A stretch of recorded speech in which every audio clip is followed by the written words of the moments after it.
Hello दोस्तों, आज हम पढ़ेंगे क्लास 11th का एक टॉपिक है विमीय सूत्र। क्या है विमीय सूत्र? पहले तो यही जानेंगे कि तो विमीय सूत्र जानने के लिए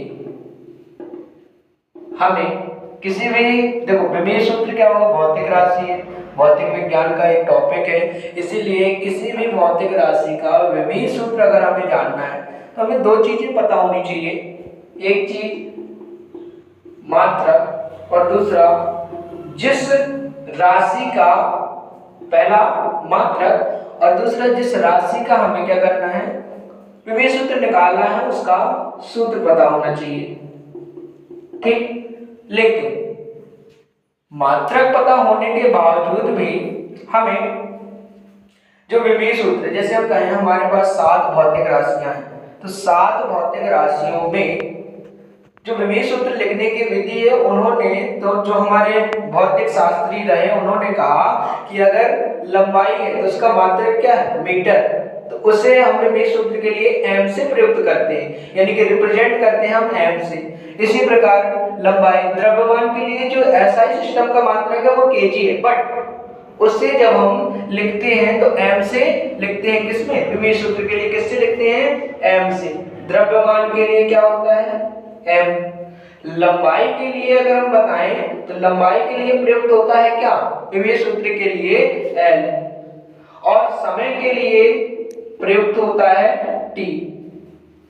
और एक बात और, अगर इनमें से किसी भी राशि पर, इनमें से कोई भी, ये 3 ऐसी राशियां हैं, इनमें से अगर कोई भी रिप्रेजेंट नहीं हो रही है तो हम उसकी पावर 0 लिख लेते हैं, लेकिन लिखना आवश्यक होता है। क्या करना होता है?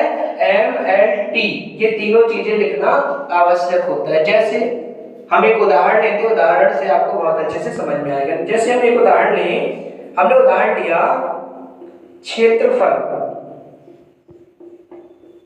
ये एक व्युत्पन्न राशि है। कैसी राशि है? व्युत्पन्न राशि। व्युत्पन्न राशि वे राशि कहलाती है जो मूल राशि से उत्पन्न की जाती है। क्षेत्रफल हमारा लंबाई से क्या हुआ है, निकला हुआ है। अब क्षेत्रफल का सूत्र हमारा क्या होता है? लंबाई गुणे चौड़ाई। होता है कि नहीं होता? लंबाई गुणे चौड़ाई। अब लंबाई हमारी कौन सी राशि है?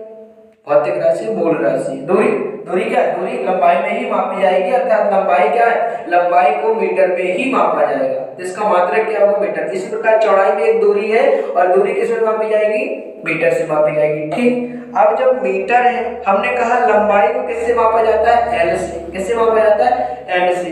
तो इसका विमीय सूत्र क्या बनेगा? एल गुणे चौड़ाई भी हमारी लंबाई है, तो ये क्या कहलाएगी? एल कहलाएगी। बट अब ये क्या हो जाएगा? एल स्क्वायर हो जाएगा। बट विमीय सूत्र लिखने का जो नियम होता है, इन दोनों को हम किस में लिखेंगे?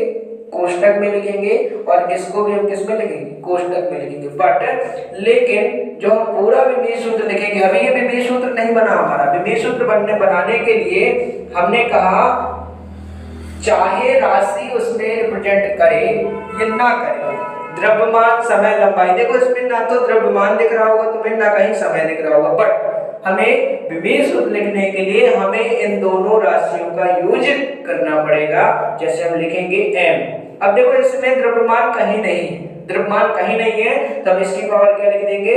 0। l हमारे पास क्षेत्रफल में आ रहा है, कितना आ रहा है? 2, और t हमारे पास क्षेत्रफल में नहीं आ रहा, कितना आ रहा है? 0। m l t की पावर 0। एक बात और ध्यान रखेंगे कि जो विमीय सूत्र लिखा जाता है वो हमेशा बड़े कोष्टक के अंदर लिखा जाता है। ठीक है। अच्छा, अब हम अगर दूसरी राशि को देखना चाहें, जैसे